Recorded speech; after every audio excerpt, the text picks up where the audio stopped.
जितने भी पात्र हैं सब आदरणीय हैं और सदा ही पूज्य हैं, चाहे वो भगवती सीता का हो, चाहे राम का हो, चाहे लक्ष्मण का हो, भरत शत्रुघ्न का हो। तो सुखदेव जी कहते हैं कि राजा परीक्षित, तुम्हें समझ में तो आ रहा है, मैंने सुना रहा है। जैसे मैं अपने यजमान जी से पूछूं कि आपको समझ में आ रहा है, तो आप कहेंगे ना समझ में आ रहा है, तो कहेंगे कि हाँ, नहीं आ रहा है तो कहेंगे नहीं, है ना। अच्छा, आप लोगों से मैं पूछूं कि मैं आप लोगों को जो सुना रहा हूं उसमें से कुछ समझ में आ रहा है कि नहीं आ रहा है? नहीं आ रहा है। बोले वृंदावन बिहारी लाल की जय। सुखदेव जी ने कहा, परीक्षित, जहां तुम्हारे जैसा भक्त बैठ जाएगा, सुखदेव क्या, कोई भी वक्ता अगर प्रवचनकर्ता के रूप में बैठ जाए और सामने परीक्षित जैसा श्रोता हो तो निश्चित है कि योग्य विद्वान बन जाता है। जैसे स्वयं सुखदेव जी का नाम आज अमर हो गया। बोलिए भक्त वत्सल भगवान की जय हो, वृंदावन बिहारी लाल की जय हो।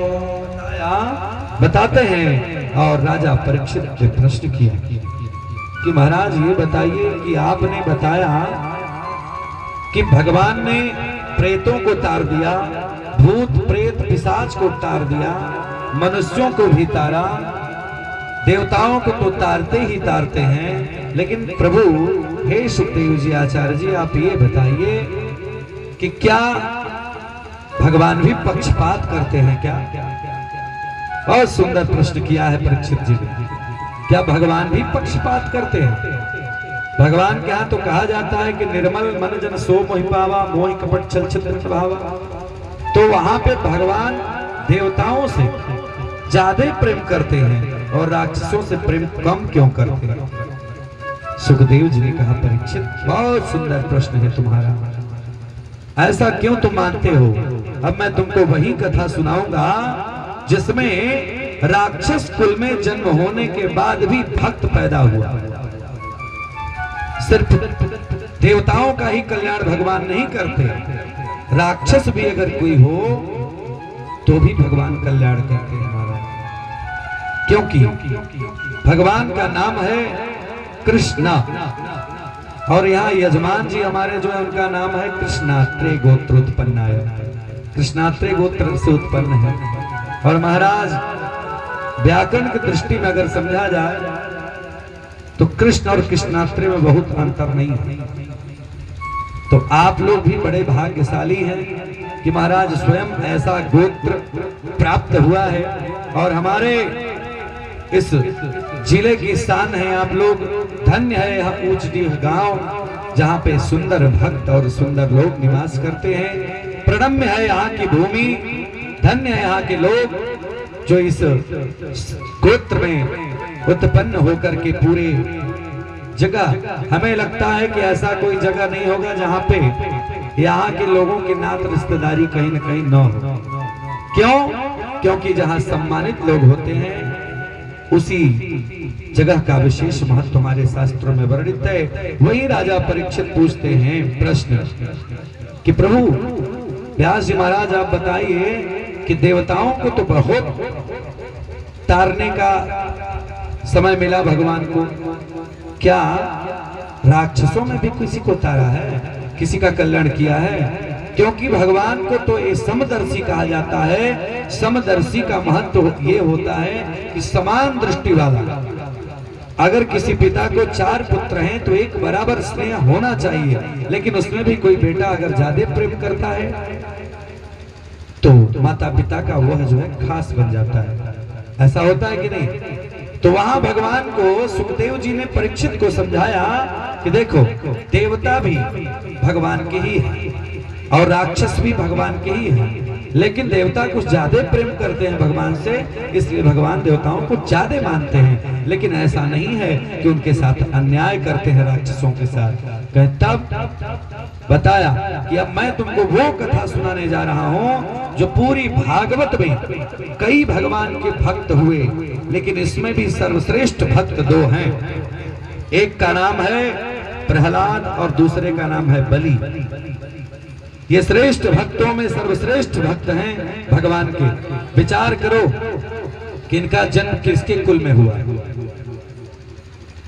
हिरण्याक्ष एवं भगवान का 12 अवतार हुआ और उसमें आप सब जानते हैं कथा के माध्यम से, पारायण के माध्यम से भगवान ने उसका प्राणांत कर दिया, देहावसान हो गया। उसके पश्चात उसका भाई हिरण्यकश्यपु भगवान से उसी समय बैर रखने लगा हिरण्यकश्यपु कि बार बार अगर हमारे भाई को इस तरीके से भगवान ने अवतार लेके मारा है तो निश्चित है कि मैं एक समय आएगा कि भगवान समस्त देवी देवताओं को मैं बंदी जरूर बनाऊंगा। ऐसा संकल्प किया। सो गया तपस्या करने हिरण्यकश्यपु, अपार तपस्या किया, कई हजार वर्ष तक तपस्या किया। इतना तपस्या किया कि पूरे शरीर में जो है मिट्टी सा पूरा ढेर सा बन गया उसके सामने। जैसे हम लोग भोले बाबा का जब पूजन करते हैं तो दीमक की मिट्टी लेते हैं ना, बिमोर की मिट्टी, तो समस्त पूरा शरीर ही उसका मिट्टी उसके ऊपर आ गई। इतना जप तप किया हिरण्यकश्यपु, तब जाकर के ब्रह्मा प्रसन्न हो गए। ब्रह्मा जी आए, ब्रह्मा ने कहा वर मांगो, क्या चाहते हो तुम? हिरण्यकश्यपु ने कहा कि अगर आप हमें वर देना ही चाहते हैं तो प्रभु आज हमें वो वर चाहिए कि हम किसी के मारने से कभी न मरें और मैं कभी इस धराधाम पर मरूं ही नहीं किसी से। ब्रह्मा जी हंसे। ब्रह्मा जी ने कहा ये तू कैसा आज वर मांग रहा है? ऐसा तो हम लोग के भी साथ नहीं है, हम लोग को भी जाना पड़ता है, समय समय पर रूप बदलना पड़ता है, तो ऐसा तो वर नहीं मिल सकता। तब उसने कहा कि हमें वो वर चाहिए कि मैं न दिन में मरूं ना रात में मरूं, मैं न घर में मरूं ना बाहर मरूं। हिरण्यकश्यपु ने कहा, अपने वर मांगने में उसने इतना लाइन पर लाइन बातें बना लगा दिया कि ब्रह्मा जी सोचने लगे। उसने कहा कि मैं जो भगवान की सृष्टि में यह 12 महीने बनाए गए हैं, इस 12 महीना में मेरी मृत्यु न हो, न मैं नर से मरूं, न मनुष्य से मरूं और ना ही किसी जीव से मरूं। कहा किसी पशु से न मरूं। उसके बाद ब्रह्मा जी ने कहा कि और कुछ मांग ले। हिरण्यकश्यपु ने कहा कि हमें मारने वाला हमारे तक आने के लिए पहले भक्ति मार्ग पर चलना होगा। जितना हमने जप किया है तप किया है, पहले उसको उतना करना होगा, तभी जाकर के हमारे तक आएगा। क्यों उसने प्रश्न किया? क्योंकि उसके मन में यह संकल्प था कि ये हमारे भाई को आज हमारे इस दुनिया में नहीं रहने दिए, तो हम संकल्प लेते हैं कि आने वाले समय में मैं देवताओं को दिखाऊंगा। सो संकल्प लेकर के आज वर मांगा। सो वर भगवान ने कहा तथास्तु, जाओ तुम्हारे साथ ऐसा ही होगा। ब्रह्मा जी वरदान दिए और चले गए। बोलिए वृंदावन बिहारी लाल की। प्रहलाद के लिए लिखा गया कि प्रहलाद कौन है? इतना बड़ा अगर धर्मात्मा पिता हो, लेकिन अगर उसकी पूजा सिर्फ और सिर्फ देवताओं को, अपने क्षेत्रवासियों को, देशवासियों को परेशान करने के लिए हो तो वह आतंकी ही कहा जाता है। उसी प्रकार हिरण्यकश्यपु का लड़का बालक का नाम है प्रहलाद। लेकिन भगवान के जितने भी भक्त हैं उनमें सर्वश्रेष्ठ भक्तों में से एक है प्रहलाद और एक है बलि। लेकिन प्रहलाद की भक्ति बहुत कम उम्र में है। हिरण्यकश्यपु वर मांगकर घर आया, आतंक करने लगा। आतंक में वो इतना आतंक किया कि समस्त देवताओं को, समस्त किन्नरों को, समस्त जितने भी 10 दिक्पाल हैं, वायुदेव वायु से झाड़ू लगवाने लगा महाराज।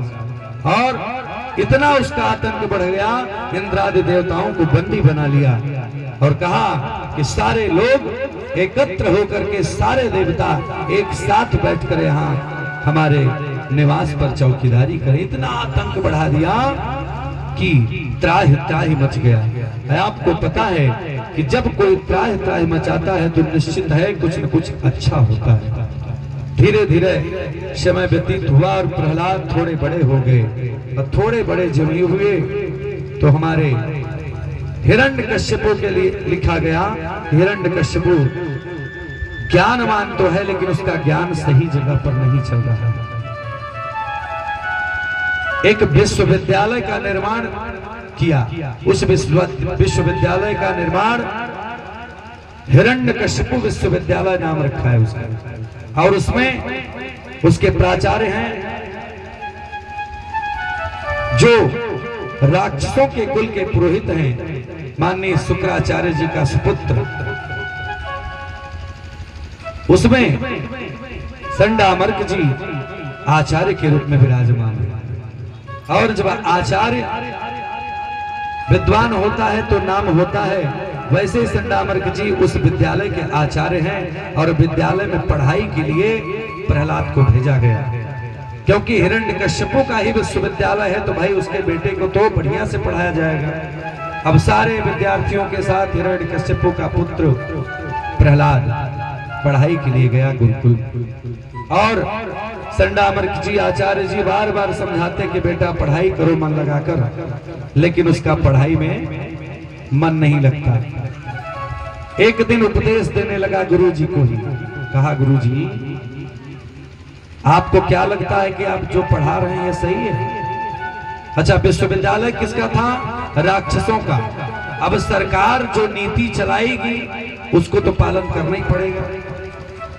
अगर विद्यालय में पढ़ाया जा रहा है ग से गणेश तो ये सरकार की नीति है, लेकिन गणेश पढ़ाने में कुछ लोगों का कहना हुआ कि अगर गणेश पढ़ाएंगे तो दंगा हो जाएगा, वोट बैंक बिगड़ जाएगा, तो उसकी शिक्षा नीति को बदल दिया गया। क्या हो गया? ग से गधा।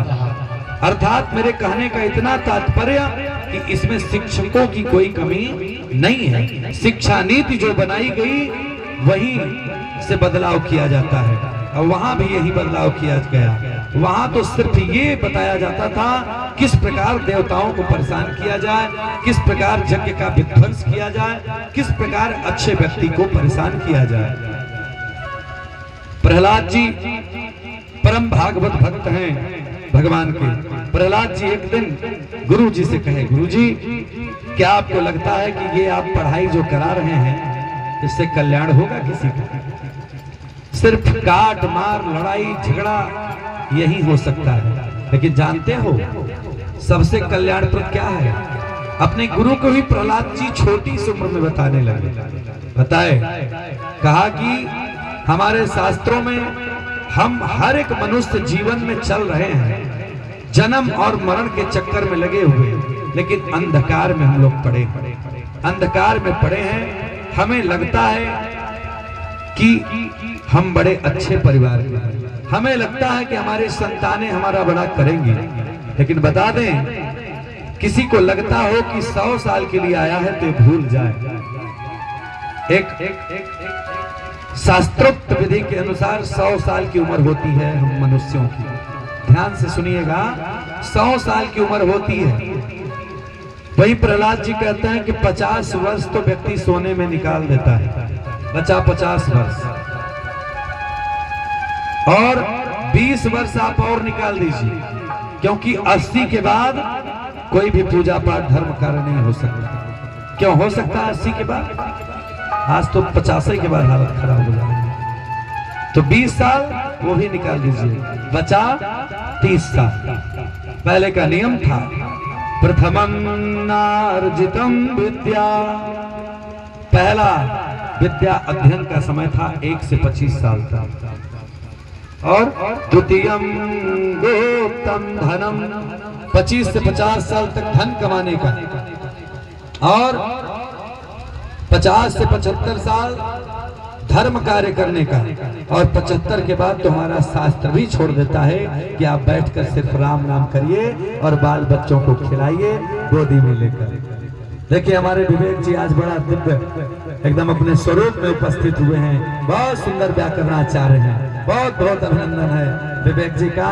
भगवान करें कि सुंदर सुंदर कल भगवान का विवाह हुआ और आगे कृष्ण भगवान का भी विवाह होगा और आने वाले समय में हमारे विवेक भैया का विवाह संपन्न होगा।